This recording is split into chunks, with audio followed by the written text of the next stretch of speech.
संपूर्ण जगाला सुख शांती आणि मानवतेचा आर्य संदेश देणारे, ज्यांचं संपूर्ण चित्त पौर्णिमेच्या शीतल चंद्रमाप्रमाणे निष्कलंकी, गंभीर आणि चतुर होतं, ज्यांनी 2500 वर्षापूर्वी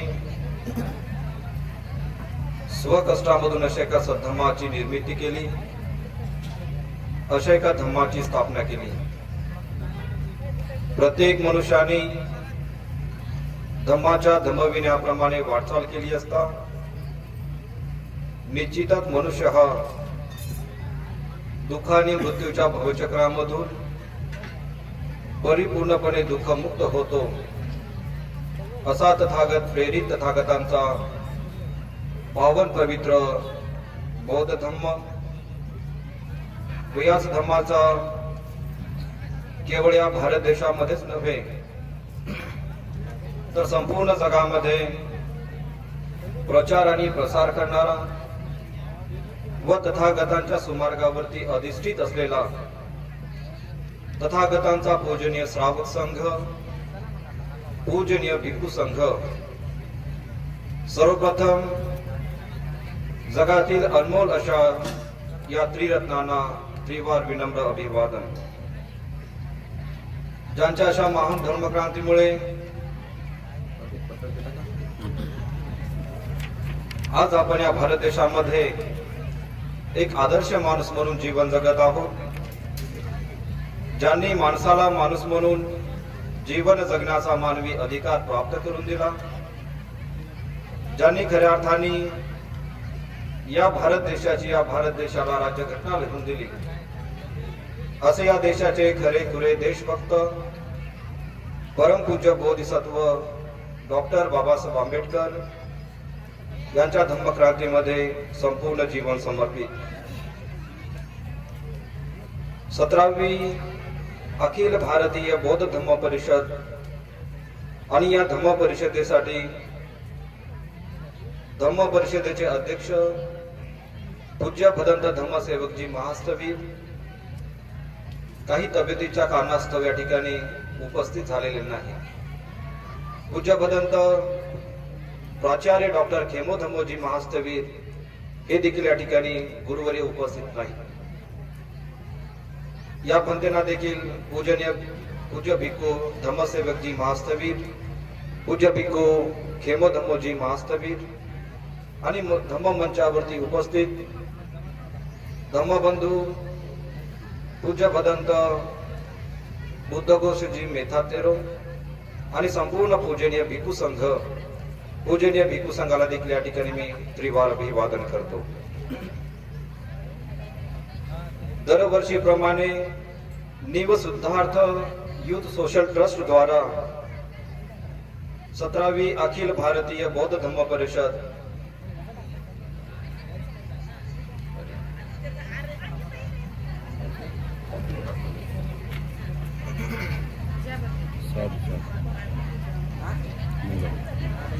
या ठिकाणी अखिल भारतीय बौद्ध धम्म परिषद new Siddharth youth social trust द्वारा या ठिकाणी आयोजित केलेली आहे. दरवर्षीप्रमाणे याही वर्षी या ठिकाणी आपण आपल्या संपूर्ण येडूत परिवारांच्या येडूत या गावाच्या वतीने या ठिकाणी धम्म परिषदेचं आयोजन केलेलं आहे. आपल्या सर्वांच्या प्रती देखील या ठिकाणी खूप खूप मंगल कामना करतो. आपल्या सर्वांच्या प्रती या ठिकाणी मंगल कामना करतो. शांतता राखा जरा. भंतेजींची धम्मदेशना सुरू आहे आणि धम्मदेशना सुरू असताना आपण आपसामध्ये बोलणं हे उचित नाही.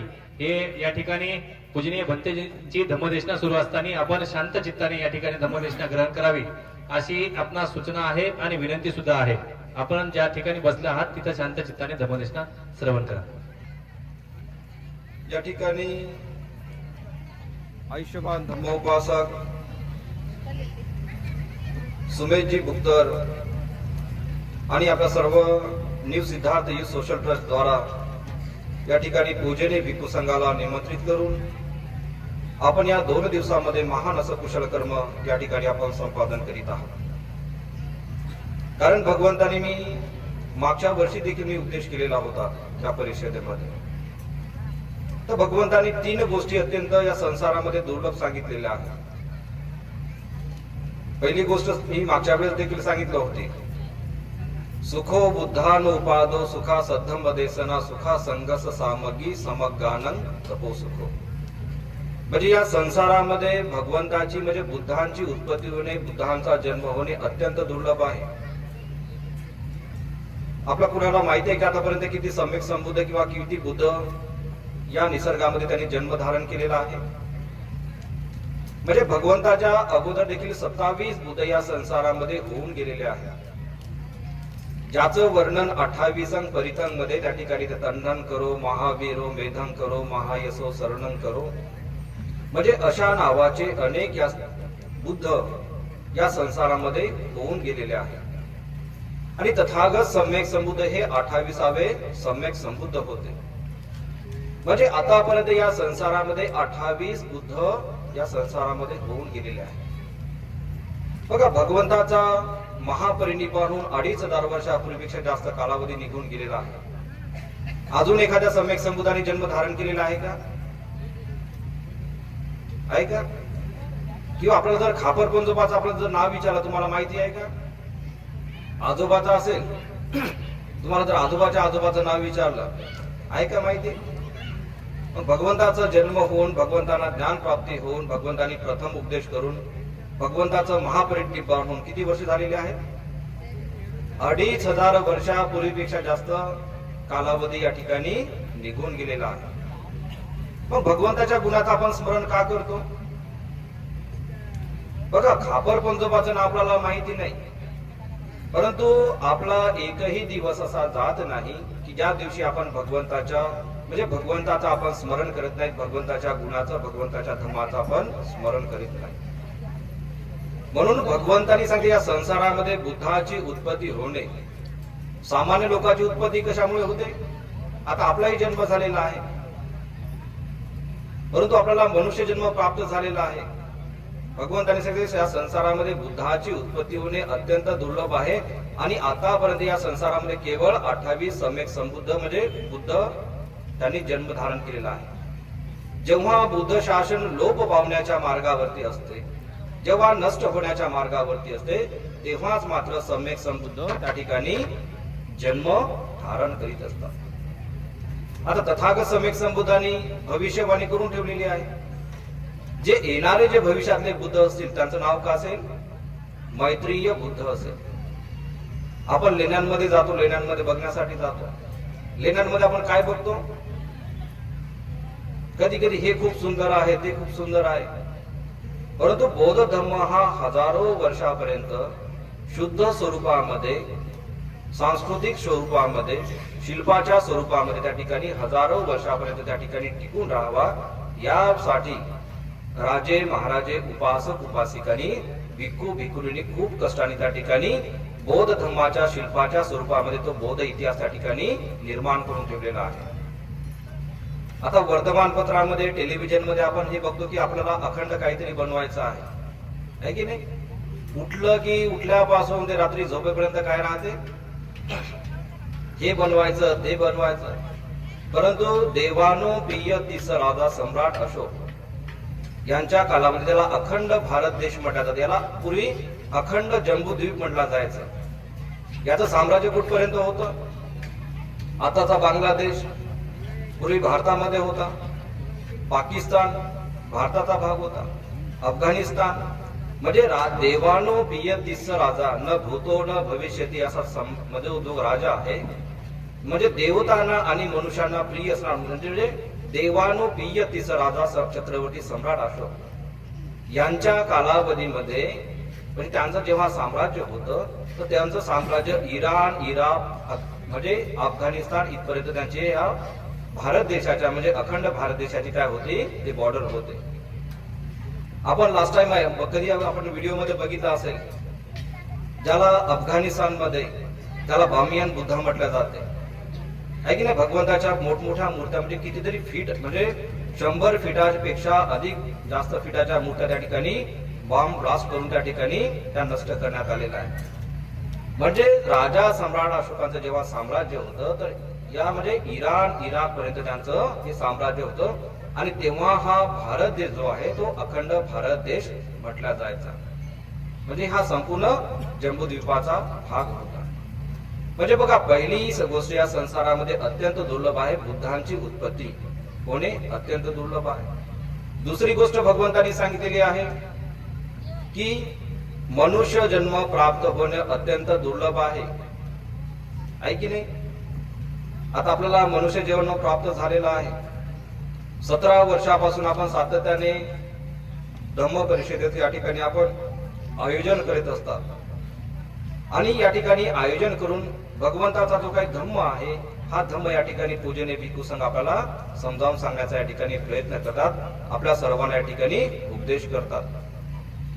या उपदेशांनी आपल्या जीवनामध्ये काही बदल होतो का? बघा बुद्धांचं एकही शब्द किंवा भगवंताचा एकही उपदेश असा निरर्थक नाही आहे. एकही शब्द. आणि भगवंत म्हणतात की ज्या संस्कृतीमध्ये मनुष्यामध्ये भेद केला जातो, मनुष्याला मनुष्यासारखी वागणूक दिल्या जात नाही, तो धर्मच नाही आहे, धम्म नाही आहे. तो धर्म असू शकतो परंतु तो धम्म नाही. बघा भगवंताच्या धर्मामध्ये कुणीही असो, कुठलाही संप्रदायाचा व्यक्ती असो, बघा भगवंताच्या कालावधीमध्ये अनेक संप्रदायाचे लोक भगवंताकडे यायचे आणि भगवंताकडे आल्याच्या नंतर जेव्हा ते धम्म उपदेश श्रवण करायचे तेव्हा ते भिक्खू संघामध्ये त्या ठिकाणी प्रवचित व्हायचे. सर्वच कुळामधून भगवंताच्या संघामध्ये प्रवचित झालेले उपासक उपासिका होत्या. म्हणजे उपासक उपासिका भिक्खुनी होते. म्हणजे बघा या संसारामध्ये बुद्धाची उत्पत्ती होणे अत्यंत दुर्लभ आहे. दुसरी गोष्ट मनुष्य जन्म प्राप्त होणे अत्यंत दुर्लभ आहे. आता तिसरी गोष्ट कालेन धम्म श्रवणं एतं मंगलम उत्तमं. म्हणजे धम्म श्रवण करणं अत्यंत कठीण आहे की नाही. आता तुम्ही कधीपासून धम्म ऐकत आहात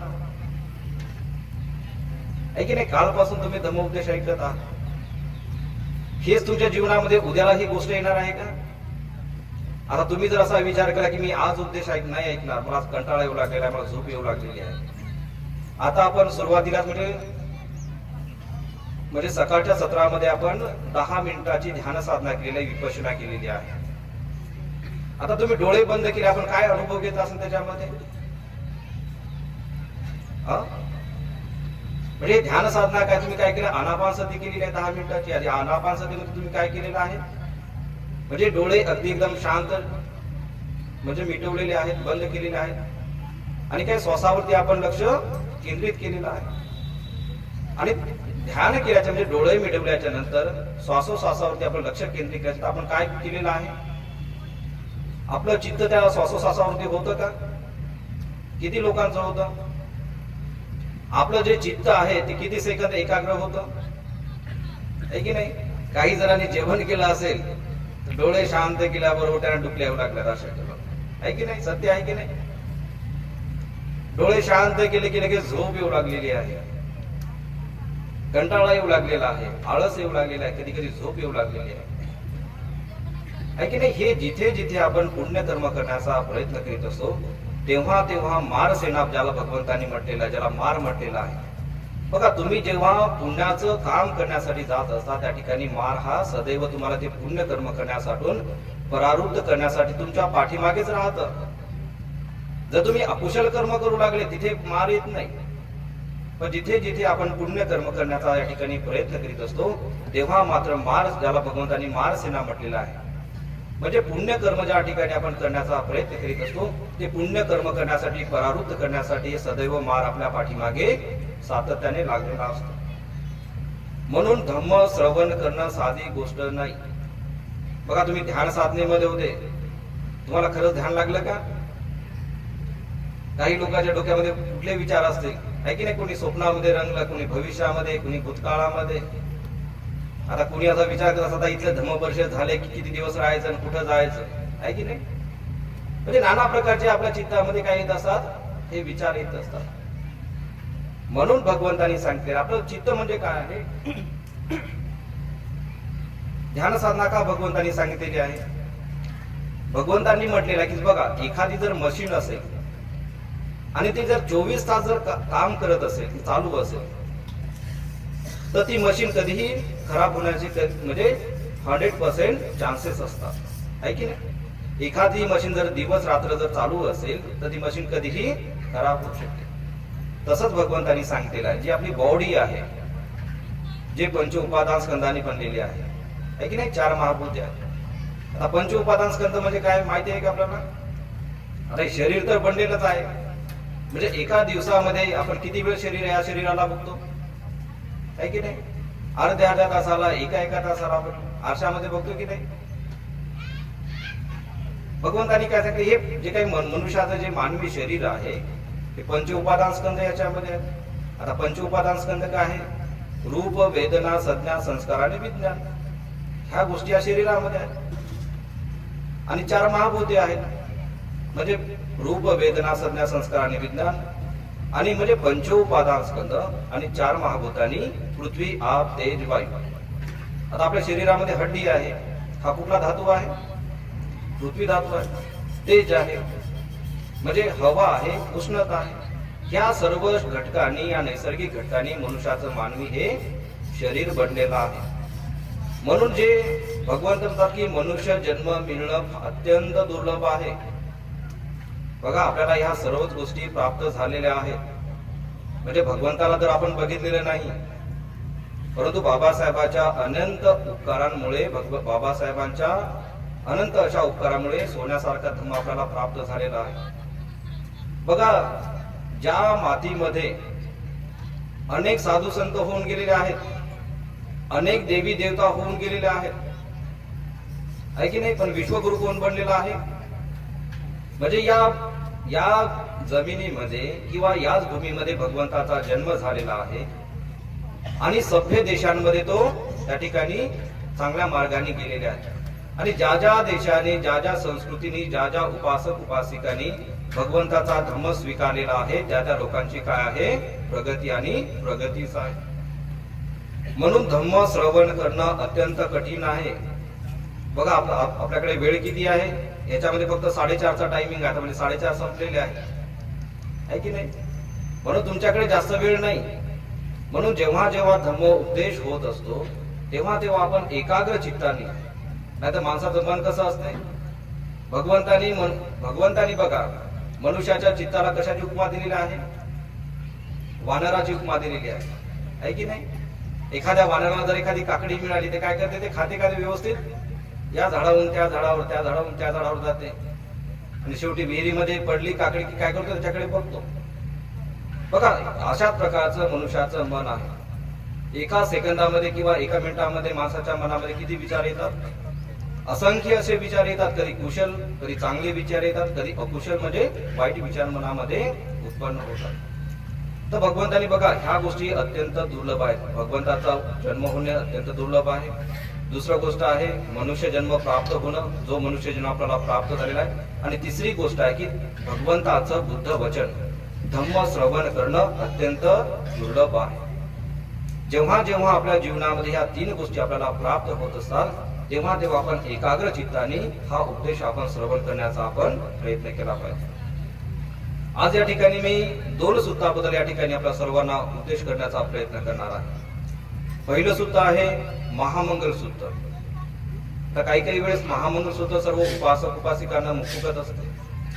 आणि दुसरं गोष्ट जे आहे, दुसरं सूत्र जे आहे त्याला पराभव सूत्र भगवंतांनी म्हटलेलं आहे.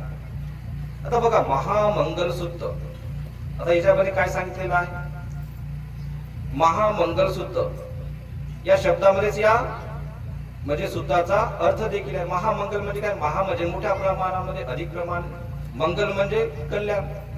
महामंगल सूत्र म्हणजे ज्या सूत्राद्वारे भगवंतांनी महान अशा कल्याणाचा उपदेश केलेला आहे, त्याला आपण महामंगल सूत्र देखील म्हटलं जातं. आणि हेच महामंगल सूत्र दररोज आपण वंदनेमध्ये म्हणतो. आपल्याला मुखगत असते.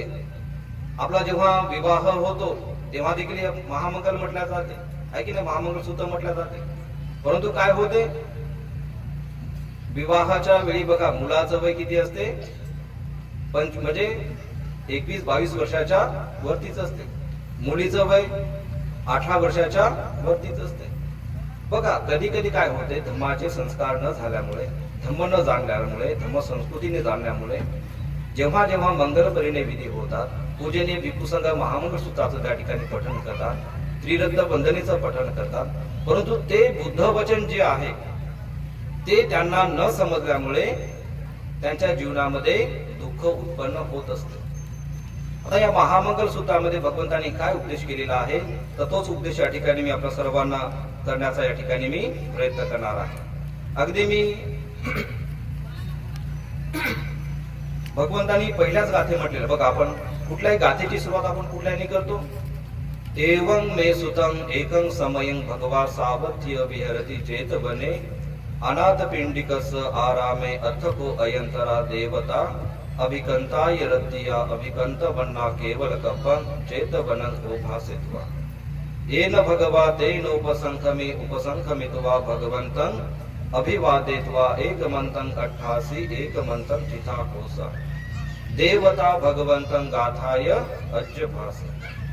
म्हणजे या अशा प्रकारे म्हणून आपण कुठल्याही सूत्राची त्या ठिकाणी आपण सुरुवात करीत असतो. आता एवं मे सुतं म्हणजे काय, भगवंताच्या महापरिनिर्वाणाच्या नंतर अनेक अशा धम्मसंगीती झाल्या. त्या धम्मसंगीतीमध्ये अरहंत भिक्षू उपस्थित होते आणि अरहंत भिक्षूंच्या अध्यक्षतेखाली अनेक धम्म संगायन झाले आणि अनेक धम्म संगायन म्हणजे झाल्याच्या नंतर भगवंताची ही वाणी, भगवंताचा धम्म हा शुद्ध स्वरूपामध्ये राहावा, त्यासाठी भगवंताची जी वाणी आहे, धम्म आहे, तो नंतर त्या ठिकाणी लिपिबद्ध करण्यात आलेला आहे. आणि तेव्हापासूनच हे कुठल्याही सूत्राची सुरुवात काय होते, एवं मे सुतं. त्या संगीतीमध्ये अशा म्हणतात एवं मे सुतं म्हणजे एक वेळेस भगवंत या ठिकाणी असताना भगवंतांनी हा या प्रकारचा उपदेश, या गाथांचा, या सूत्रांचा उपदेश त्या ठिकाणी केलेला आहे. तर महामंगळ सूत्र भगवंत जेव्हा जेतवनामध्ये राहत होते, एवं मे सुतं, तेव्हा भगवंतांनी या महामंगळ सूत्राचा उपदेश केलेला आहे. या महामंगळ सूत्राची पहिलीच गाथा काय आहे, बहुदेवा मनुष्याच मंगलानी अचिंतयु अखंगमाना सोतानं तोही मंगलम उत्तम. म्हणजे असे वनाच बालानं पंडितानं सेवना पूजाच पूजनीयानं एतं मंगलम उत्तम. बघा आता लग्नामध्ये हा गाथा भंतेजी बोलतात, पण वधूवरांना समजतं काय याच्यामधलं, म्हणजे भगवंतांनी वैवाहिक जीवन उपासक जे लोक म्हणजे जे उपासक उपासिका वैवाहिक जीवनाची सुरुवात करीत आहे किंवा नवीन जीवनाची सुरुवात करीत आहे, त्यांनी त्यांच्या ग्रस्त जीवनामध्ये कशा प्रकारे आचरण करावं, जे आचरण केल्याच्या त्यांचं ग्रस्त जीवनाचं जे मंगल कल्याण होईल याचा उपदेश भगवंतांनी महामंगळ सूत्रामध्ये केलेला आहे. आता असे वनाचं बालानं पंडितानं सेवना पूजाच पूजनीयानं एतं मंगलम उत्तम. म्हणजेच भगवंतांनी काय सांगितलेलं आहे, आपण आपल्या आयुष्यामध्ये मूर्खाची संगती न करणे. आता मूर्ख म्हटलं की कोण राहते, नाही तर आपण आयुष्यभर हा मूर्ख तो मूर्ख तो मूर्ख आपण हेच म्हणत राहतो. भगवंतांनी मूर्ख कुणाला म्हटलेलं आहे, जो धम्माचं पालन करीत नाही, जो पंचशिलेचं पालन करीत नाही, जो जीवनामध्ये पुण्यकर्म करीत नाही, जो धम्माला धम्म म्हणून जाणत नाही, त्याला भगवंतांनी काय म्हटलेलं की तो मूर्ख म्हटलेला आहे. आता मूर्खाचं लक्षण काय असते, ज्या प्रकारचे त्याच्यामध्ये मूर्खाचे लक्षण असतात अशा व्यक्तीला भगवंतांनी मूर्ख व्यक्ती म्हटलेला आहे.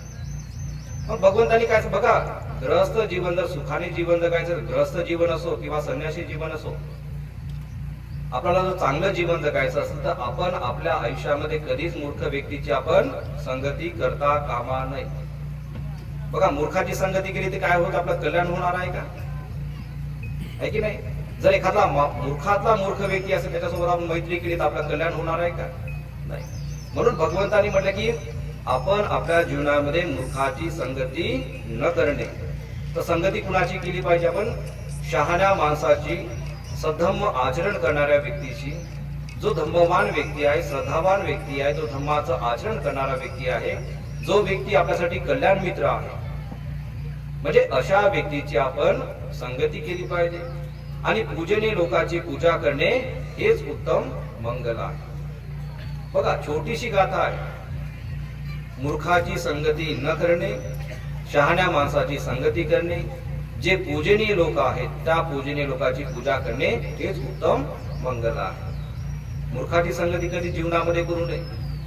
भगवंतांनी सांगितलेलं की संपूर्ण आयुष्यामध्ये जरी आपल्याला कल्याण मित्र मिळाला नाही किंवा कल्याण मैत्रीण जर आपल्याला मिळाली नाही तर आपण आयुष्यभर एकट्याने जीवन जगलं पाहिजे, परंतु कधी आपण आपल्या जीवनामध्ये मूर्खाची संगती करता कामा नये. आपण सज्जन व्यक्तीशी किंवा सज्जन मैत्रिणीशीच आपण मैत्री केली पाहिजे. आणि जे पूजनीय लोक आहेत, आता पूजनीय लोक आपल्यासाठी कोण आहेत? स्वयं तथागत भगवान बुद्ध आहे, बोधिसत्व डॉक्टर बाबासाहेब आंबेडकर ज्यांनी आपल्या जीवनाचं कल्याण केलेलं आहे, आपले धम्मगुरू आहेत, आपल्या परिवारामध्ये आपले माता पिता आहेत, आपल्या परिवारामध्ये जे काही ज्येष्ठ आपले मार्गदर्शक असतात, कल्याण मित्र असतात, ते लोक आपल्यासाठी पूजनीय आहेत. जे आपल्याला कल्याण मार्ग दाखवणारे लोक असतात ते आपल्यासाठी पूजनीय आहेत. म्हणजेच बघा, भगवंतांनी पहिल्या गाथेमध्ये मूर्खाची संगती न करणे, शहाण्या माणसाची संगती करणे आणि जे पूजनीय लोक आहेत त्या पूजनीय लोकांची, आपल्या धर्मगुरूंची, माता पित्यांची पूजा करणे ह्या गोष्टीमध्ये काय आहे? उत्तम मंगल आहे. बघा, ह्या गोष्टीचं जर पालन केलं तर तुमच्या जीवनाचं कल्याण होणार नाही का? बघा, याच गोष्टीचा जर आपण विरुद्ध वागण्याचा प्रयत्न केला तर काय होणार आहे? आपल्या जीवनामध्ये दुःख उत्पन्न होणार आहे. म्हणून भगवंतांनी ही पहिली गाथा सांगितलेली आहे. दुसरी गाथा भगवंतांनी सांगितली, पती रूप देश वासोच पुबेच कथ पुण्यता अत्त समापनिधीच एतं मंगल उत्तम. म्हणजेच अनुकूल स्थळी निवास करणे, पुण्यकर्म संपादन करणे, स्वतःला सन्मार्गावर लावणे हेच उत्तम मंगल आहे. या गाथेमध्ये भगवंतांनी सांगितले म्हणजे योग्य स्थळी निवास करणे. आता भगवंतांनी सांगितले कुठेही वास्तव्य करता कामा नये. ज्या ठिकाणी आपला परिवार सुरक्षित राहू शकतो, आपल्या परिवारातील मुला बाळांवरती चांगल्या प्रकारचे संस्कार होऊ शकतात, अशाच ठिकाणी आपण वास्तव्य केलं पाहिजे. आणि भगवंत म्हणतात की अनुकूल स्थळी निवास करणे म्हणजे अनुकूल योग्य ठिकाणीच आपण वास्तव्य केलं पाहिजे, पुण्यकर्म आपण संपादन केलं पाहिजे आणि स्वतःला सन्मार्गावर लावणे हेच उत्तम मंगल आहे. आता भगवंत म्हणतात की पुण्यकर्म आपण संचय केला पाहिजे. पुण्यकर्माशिवाय काहीच नाही आहे. नाही ते काय आहे? बघा, मनुष्यही जीवन जगतो, मनुष्याचा जन्म होतो, मनुष्यालाही परिवार आहे, मनुष्यालाही 3 अवस्थामधून जावं लागतं. पहिली अवस्था बाल अवस्था आहे, दुसरी अवस्था तरुण अवस्था आहे, तिसरी काय आहे? वैरुद्ध अवस्था आहे, शेवट काय आहे? मृत्यू आहे. जन्म मनुष्याचा आहे, जन्म प्राण्यांना आहे, त्यांना देखील परिवार आहे. तर भगवंत म्हणतात की ज्याप्रमाणे मनुष्याला अन्नाची आवश्यकता म्हणजे अन्नाची आवश्यकता, आपल्याला अन्नाची आवश्यकता दिवसातून किती वेळ असते? आहे की नाही? एका दिवसामध्ये कमीत कमी 2 वेळेस तरी, एक सकाळ आणि सायंकाळी आपण अन्न ग्रहण करतो. तर तसंच भगवंत म्हणतात की आपणही आपल्या जीवनामध्ये छोटे छोटे पुण्यकर्म आपण दररोज करण्याचा आपण प्रयत्न केला पाहिजे. जसं की एका एका थेंबाने पात्र भरत असते, तशाच प्रकारे भगवंत म्हणतात की छोट्या छोट्या पुण्यकर्माचं महान असं पुण्यकर्मामध्ये रूपांतर होत असते. आणि हेच पुण्यकर्म वर्तमान जीवनामध्ये जोपर्यंत आपण जिवंत आहेत हेच पुण्यकर्म आपल्या सोबत राहत असते. आणि इव्हन आपला मृत्यू जरी झाला तर या पुण्यकर्माच्या बलानेच आपण सुगती किंवा अधोगतीला याच पुण्यकर्माच्या बलाने आपण त्या ठिकाणी देखील जात असतो. आपल्याकडे कितीही जरी भौतिक वस्तू असेल, आपल्याकडे किती मोठं घर असेल, बँक बॅलन्स असेल, किती मोठ्या जरी असं संसारिक भौतिक वस्तू असतील, तर मृत्यूनंतर एखादी सोबत येते का? बघा, आपण कितीही जरी सोनं केलं असेल, आपले कितीही प्रिय व्यक्ती असेल, मृत्यू झाल्याबरोबर काय करतात? ऐका, आता एखाद्या व्यक्तीने जर चांगलं सोनं केलं असेल, 1-2 किलो सोनं असेल, मृत्यू झाला, त्याला सोन्यासोबत जाऊ देतात का? काय करतात? पहिले सर्वच काढून घेतात, काही जाऊ देत नाही त्यासोबत, थोडस काहीतरी टाकतात, ते बस झालं तेवढं. ह्या गोष्टी आपल्या सोबत येतात का? आपण कितीही मोठं घर बांधलं असेल, किती बँक बॅलन्स आपण जमा केला असेल, ते आपल्या सोबत येत असतात का? सुगतीमध्ये आपल्याला सहाय्य ठरत असतात का? नाही. तर काय आपल्या सोबत येत असतं? आपण आपल्या जीवनामध्ये जे पुण्यकर्म करतो, या पुण्यकर्माच्या बलाने वर्तमान जीवनामध्ये आपल्याला सुख प्राप्त होत असते आणि मृत्यूनंतर याच पुण्यकर्माच्या बलाने आपली गती ठरत असते. म्हणून भगवंतांनी या दुसऱ्या याच्यामध्ये सांगितलेलं आहे की अनुकूल स्थळी निवास करणे, पुण्यकर्म संपादन करणे आणि स्वतःला सन्मार्गावर लावणे हेच उत्तम मंगल आहे. तिसरं भगवंतांनी सांगितलेलं की अंगी बहुश्रुतपणा असणे, कला संपादन करणे, चांगली वाणी उच्चारणे हेच उत्तम मंगल आहे. म्हणजे अंगी बहुश्रुतपणा असणे, कला संपादन करणे म्हणजे आपल्याला ज्या ज्या क्षेत्रामध्ये जायचं असेल, जी जी कला शिकायची असेल, ज्या ज्या क्षेत्रामध्ये आपल्याला नाव कमवायचं असेल, तर त्या त्या क्षेत्रामध्ये आपण चांगलं शिकण्यासाठी आपण प्रयत्न केला पाहिजे. आणि आपली वाणी मृदू असली पाहिजे. नाहीतर काही काही लोकांना फार सवय असते. बघा, मंगल जर करून घ्यायचं असेल तर या बुद्ध वचनाचं आपण पालन केलं पाहिजे, आहे की नाही. भगवंतांनी पंचशिलेमध्ये सांगितले मुसा बाधा वेरमणी शिखा पदं समाधी आहे. हे भगवंतांनी का सांगितलेलं आहे? 2,500 वर्षापूर्वी भगवंतांनी सांगितलेलं आहे. म्हणजे एका खोटं बोलण्याने काय होतो, आहे की नाही. काही काही लोकांना फार सवय असते. एखाद्याच्या परिवारामध्ये जर चांगलं व्यवस्थित चालू असेल तर सकाळी उठून तिथे जा, काहीतरी खोटं बोला. जे काही सुखी परिवार आहे त्याच्यामध्ये दुःख उत्पन्न करून आपल्या घरी या. काही काही लोकांची फार सवय असते. इथून तिथे जा, तिथून तिथे जा आणि सर्व काय मुसा बाधा म्हणजे खोटं बोलणं, अपशब्द बोलणं, चहाडी चुगली करणं. या चहाडी चुगलीचा परिणाम काय होतं? छोट्याशा एका शब्दाचा काय होतं तर मोठ्या संकटामध्ये रूपांतर होऊ शकते. म्हणून भगवंतांनी सांगितलेलं आहे की अंगी बहुश्रुतपणा असणे, कला संपादन करणे आणि आपली वाणी शुद्ध असणे. म्हणजे आपली वाणी काय असली पाहिजे? मृदू असली पाहिजे. आपल्याला जर कुणाचं चांगलं करता आलं नाही तर कुणाबद्दल आपण वाईटही बोलता कामा नये. ज्याचं त्याचं आपण कर्मावरती आपण गोष्टी सोडून दिल्या पाहिजे. परंतु कधीही आपण मुसाबाधा करता कामा नये, कधीही आपण असत्य वचन बोलता कामा नये, कधीही आपण कटू वचन बोलता कामा नये. तर भगवंतांनी तिसऱ्या गाथेमध्ये सांगितले अंगी बहुश्रुतपणा असणे, वेगवेगळ्या कला संपादन करणे आणि आपली वाणी चांगली उच्चारणे याच्यामध्येच उत्तम मंगल आहे. नंतर भगवंताचे माता पितू उपठान पुत्र धारच संगहो अनाकुलाच कमंता एतं मंगल उत्तम. या गाथेमध्ये भगवंतांनी सांगितले आई वडिलांची सेवा करणे, पत्नी मुलं बाळांचा सांभाळ करणे आणि वाईट कर्म न करणे हेच उत्तम मंगलम उत्तम. म्हणजे माता पितू उपठानं पुत्र धारच संगहो अनाकुलाच कमंता एतं मंगलम उत्तम. म्हणजे आपण माता पित्यांची म्हणजे आई वडिलांची आपण सेवा केली पाहिजे. पत्नी आणि मुलाबाळांचा योग्य प्रकारे आपण सांभाळ केला पाहिजे आणि अकुशल कर्म न करणे याच्यामध्येच उत्तम मंगल आहे. आता बघा, माता पितू उपठान म्हणजे आई वडिलांची सेवा करणे. ज्या माता पित्यांनी आपल्या मुलांवरती चांगले प्रकारचे धर्माचे संस्कार दिलेले आहेत, तेच संतान माता पित्यांची वैरुद्ध अवस्थेमध्ये चांगल्या प्रकारे सेवा करतात. नाही तर आपण संसारामध्ये बघतो, आहे की नाही, समाजामध्ये बघतो, जोपर्यंत लग्न होण्याच्या अगोदर संपूर्ण परिवार काय राहते? एकत्र राहतो. एकदा का मुलाचं लग्न झालं, पत्नी आली की काय होतं, छोटस जरी घर असेल त्याच्यामध्ये 2 रूम निघतात. एका ठिकाणी माता पिता राहतात आणि एका ठिकाणी काय राहतो? मुलगा आणि त्याची पत्नी राहतात. आणि तोच मुलगा कधी कधी आई वडिलांकडे देखील बघत नाही. जेव्हा माता पिता आपले म्हातारे होतात, वैरुद्ध अवस्थेकडे जातात, तेव्हा मग त्याची देखभाल करीत नाही. तेव्हा भगवंतांनी सांगितले की आपण ज्याप्रमाणे तळ हातावरती जो फोड निर्माण होतो, भगवंतांनी सांगितले की माता पित्यांचे म्हणजे वडिलांच्या कर्जाचे उपकार आणि आईच्या दुधाचं कर्ज मनुष्य कधीही फेडू शकत नाही. एखाद्या व्यक्तीने जर कल्पना केली असेल किंवा कृतीमध्ये जरी त्या गोष्टी आणल्या, एखाद्या व्यक्तीने जर कल्पना केली असेल की माझ्या माता पित्यांनी मला जन्म दिलेला आहे, माझ्या माता पित्यांनी मला लहानाचं मोठं केलेलं आहे, आज जे काही वैभव आहे ते मला माझ्या माता पित्यांमुळे प्राप्त झालेलं आहे, तर माझ्या एका बाहूवरती मी माझ्या आईला आणि एका बाहूवरती माझ्या वडिलांना ठेवून मी आयुष्यभर त्यांची त्या ठिकाणी सेवा करेन. आणि भगवंत म्हणतात एखाद्या व्यक्तीने कल्पना केली काय किंवा कृतीमध्ये जरी त्या गोष्टी आणल्या काय, तरी भगवंत म्हणतात की माता पिताच्या ऋणातून आपण कधीही मुक्त होऊ शकत नाही. म्हणून भगवंत म्हणतात की माता पिता जोपर्यंत जिवंत आहेत त्यांची आपण चांगल्या प्रकारे सेवा केली पाहिजे.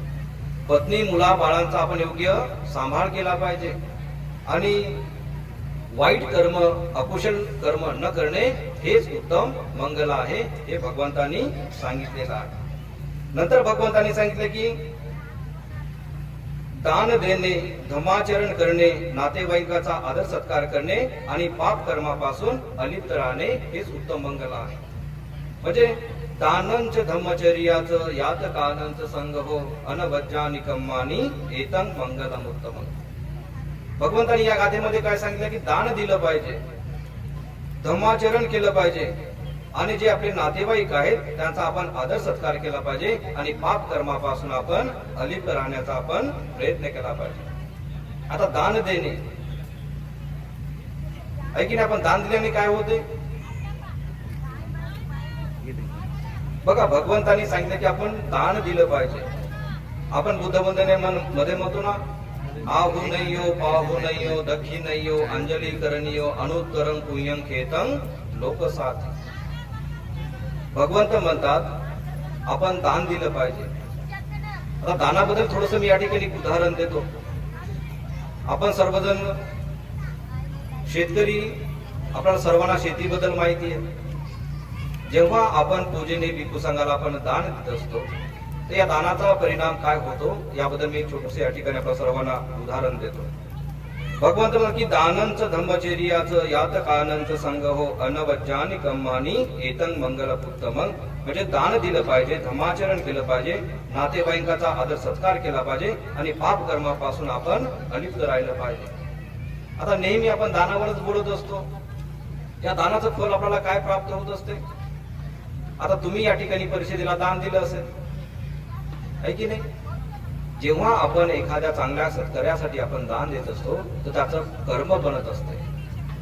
बघा तुम्ही किती जरी छोटं जरी दान दिलं असेल. आता बघा भंतेजींनी सकाळच्या सत्रामध्ये एक उदाहरण दिलेलं आहे की नाही. एक उपासक काय राहतो, गर्भ श्रीमंत राहतो.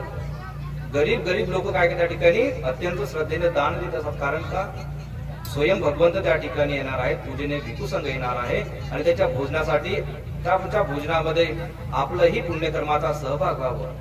गरीबातले गरीब लोक त्या ठिकाणी दान देतात आणि एक गर्भ श्रीमंत उपासक काय करतो, छोटस काहीतरी त्या ठिकाणी वस्तू त्या ठिकाणी दान देतो. परंतु त्याच्या मनामध्ये काय असते की हे जो काही दान घेणारा व्यक्ती आहे ही माझी भगवंताकडे काय करेल, चहाडी करेल की भगवंत हा व्यक्ती एवढा श्रीमंत असून या छोटस त्या ठिकाणी दान दिलेलं आहे.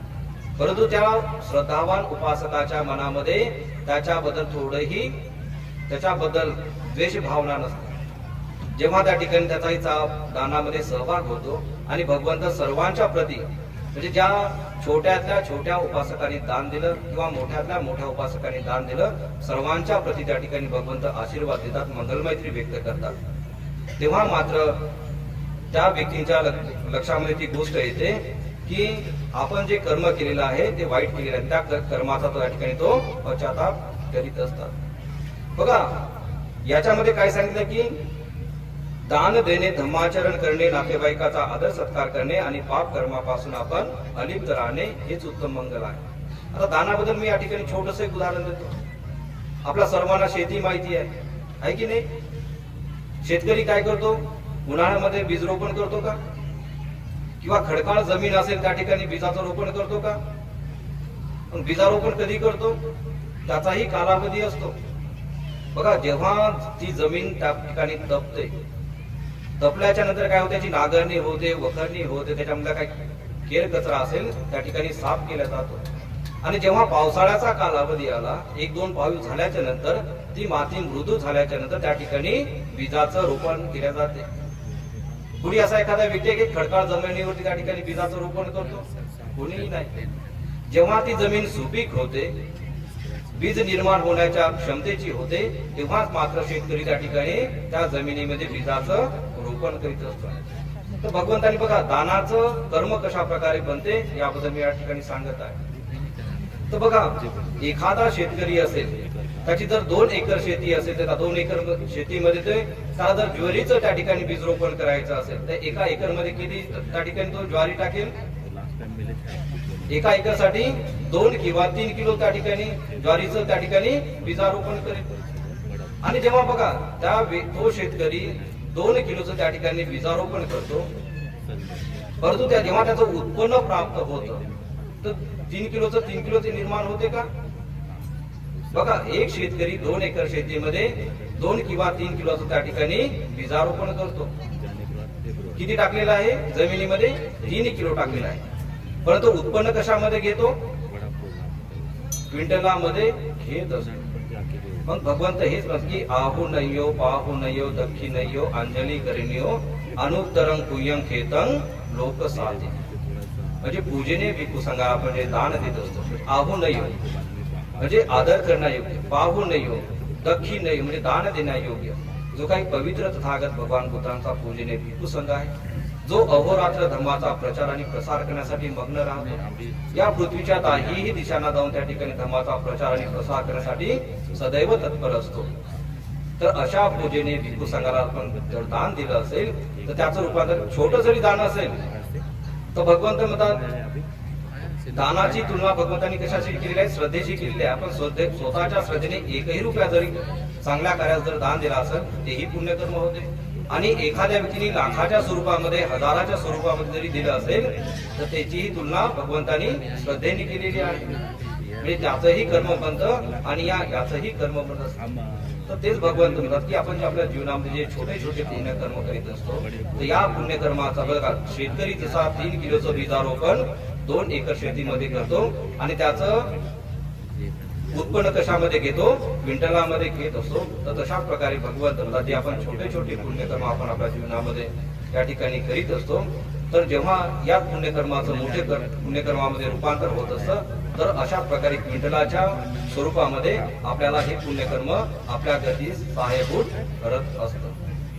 म्हणून आपण आपल्या जीवनामध्ये, आता तुम्ही असा विचार कराल की मी आज धम्मोपदेश ऐकणार नाही, उद्याला मी ऐकलो, उद्याला कोणी येणार आहे का इथे?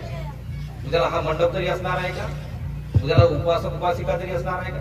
उद्याला आले तरी खाली मंडप या ठिकाणी भेटेल, आहे की नाही? म्हणून भगवंतांनी सांगितलं की वेळ कुणासाठी थांबत नाही. मनुष्याचं जीवन फार दुर्लभ आहे. बघा, भगवंतांनी मनुष्याच्या जीवनाला काय म्हटलेलं आहे या ठिकाणी थोडक्यामध्ये अगदी 5 मिनिट या ठिकाणी उपदेश करतो. पराभव सुद्धाचा उपदेश करणार नाही, कारण अजून काही धर्मोपदेश या ठिकाणी ऐकायचे आहे. बघा, मनुष्याच्या जीवनाबद्दल या ठिकाणी तुम्हाला सांगतो मी. बघा, मनुष्याचं जीवन कसे आहे? एखाद्या फुलाप्रमाणे आहे की नाही? बघा, आपल्याला 3 अवस्थामधून जावं लागतं. तरुण म्हणजे बाल अवस्था आहे, तरुण अवस्था आहे, म्हणजे आणि शेवटी काय आहे? वैरुद्ध अवस्था. आणि शेवटी काय? अंतिम सत्य काय आहे? मृत्यू आहे. तर भगवंतानी सांगितलं की वेळ कुणासाठी, वेळ आणि काळ कुणासाठीही थांबत नसतो. आपल्या जीवनामधून एक एक सेकंद, एक एक मिनिट, एक एक दिवस आपल्या जीवनातून कायमस्वरूपी काय आहे? निघून जात आहे. म्हणून आपल्या जीवनामध्ये बघा, काही लोकांच्या जीवनात आपलं वय किती असेल आता? कुणाचं 30 वर्ष, 35 वर्ष, 40 वर्ष, 50 वर्ष, 60 वर्ष, हे वर्ष आपल्या जीवनातून काय आहेत? निघून गेलेले आहेत. थोडेफार जे वर्ष आपल्याकडे उरलेले आहेत तर याच्या जीवनामध्ये आपण नियमितपणे पुण्यकर्म करण्याचा आपण प्रयत्न केला पाहिजे. नाही तर मनुष्याचं जीवन काय असते? बघा, मनुष्याच्या मनामध्ये फार अहंकार असतो, माणसाच्या मनामध्ये फार मीपणा असतो. माणसाच्या मनाप्रमाणे झालं नाही मग ते कितीही गोष्ट चांगली असो तर ते काय होतं? ते चांगलीच नाही म्हणते. म्हणून भगवंताने सांगितले मीपणा जे काय, अहंकार आहे, ह्या गोष्टी काहीच निरर्थक आहे. जेव्हा मनुष्याचे पुण्यकर्म संपले तेव्हा मात्र मनुष्याला या संसाराचा निरोप घ्यावा लागतो. म्हणून भगवंतांनी मनुष्याचं जीवन कशा प्रकारे या ठिकाणी मी 2 मिनिटांमध्ये सांगतो. बघा, एखादं फूल, जसं की एखादं गुलाबाचं झाड असेल. बघा, गुलाबाच्या फुलाला काय, म्हणजे झाडाला काय, ते पहिली कळी होते. कळीचं रूपांतर कशामध्ये? ते फुलामध्ये होते. बघा, कळीचं रूपांतर फुलामध्ये झाल्याच्या नंतर माणसाचं मन ते एकदम फूल ते आकर्षून घेते. बघा, जोपर्यंत झाडाला असते फूल ते एकदम टवटवीत असते, सुगंध देणारं असते. बघा, झाडापासून जर फूल एकदा वेगळं झालं तर त्याच्यामध्ये काय होते? सुगंध काय होते? कमी व्हायला लागते. पाणी काय व्हायला लागते? सुकून जायला लागते. आणि जे माणसाचं मन आकर्षून घेणारं पुष्प आहे, सुगंध देणारं पुष्प आहे, काही महिन्यांनी काही दिवसांनी काय होते, नंतर तेच पुष्प दुर्गंध द्यायला लागते.